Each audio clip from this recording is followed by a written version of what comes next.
পশ্চিমবঙ্গের বিধানসভা নির্বাচনের সবশেষ খবর জানবো এবার, এবং পশ্চিমবঙ্গ থেকে এই মুহূর্তে যুক্ত হচ্ছেন দীপক দেবনাথ। দীপক, রোববার তো আমরা দেখেছি মোদি মমতার পাল্টাপাল্টি সভা হয়েছে, আজকে নির্বাচনী প্রচারণার সবশেষ কি খবর রয়েছে আপনার কাছে?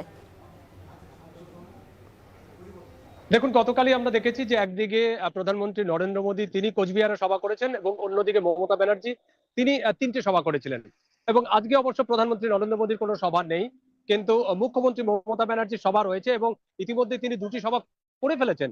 তো সেই সভা থেকে ঠিক গতবারের মতোই, মানে গতকাল বা গত কয়েকদিন ধরে তিনি যেভাবে বিজেপিকে, অর্থাৎ তার যে প্রধান প্রতিপক্ষ বিজেপিকে যেভাবে নিশানা করেছেন, আজকেও ঠিক সেভাবেই সরি আজকেও ঠিক সেভাবেই কিন্তু প্রথম থেকে তার নিশানা ছিল এই বিজেপি এবং কেন্দ্রীয় সরকার।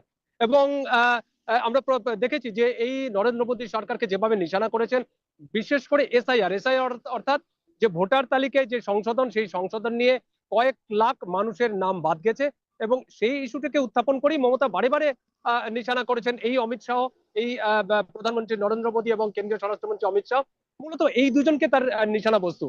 এবং আজকেও দেখা গেছে যে এই দুজনকে নিশানা করতে দেখা গেছে এবং বাড়ি বাড়ি ওই ইস্যুটি উত্থাপন করছেন। অথচ তার বক্তব্য যে এই মানুষগুলো স্বাধীনতার লগ্ন থেকে ভারতবর্ষে রয়েছে, তারা এদেশের ভোটার, তারা এদেশের রেশন পান, স্কুলের শিক্ষা পান, অথচ আজ এই বয়সে এসে, এতদিন পরে এসে তাদের নতুন করে নাগরিকত্বের প্রমাণ দিতে হবে। এটি কিরকম? এটি একরকম দ্বিচারিতা। এবং তার এটিও অভিযোগ করেছেন মোদীর বিরুদ্ধে বা বিজেপির বিরুদ্ধে যে তারা দেশ ভাগ করার একটা চক্রান্ত করছে, তারা মানুষে মানুষে বিভেদ করার একটা চক্রান্ত করছে, তারা ধর্মের মধ্যে বা জাতির মধ্যে একটা দাঙ্গা লাগানো বা একটা একটা একটা বিভেদ করার সৃষ্টি করছে। এবং তারা পরিষ্কার করে বলছে যে বেছে বেছে মুসলমানদের বা মুসলিমদের নাম কেটে বাদ দেওয়া হচ্ছে, সংখ্যালঘুদের নাম কেটে বাদ দেওয়া আছে। এইটা কেন হবে? কারণ তারাও দেশের নাগরিক। এরকম হিন্দুরা যেরকম এই দেশের নাগরিক, তারা মুসলিমরা এই দেশের নাগরিক।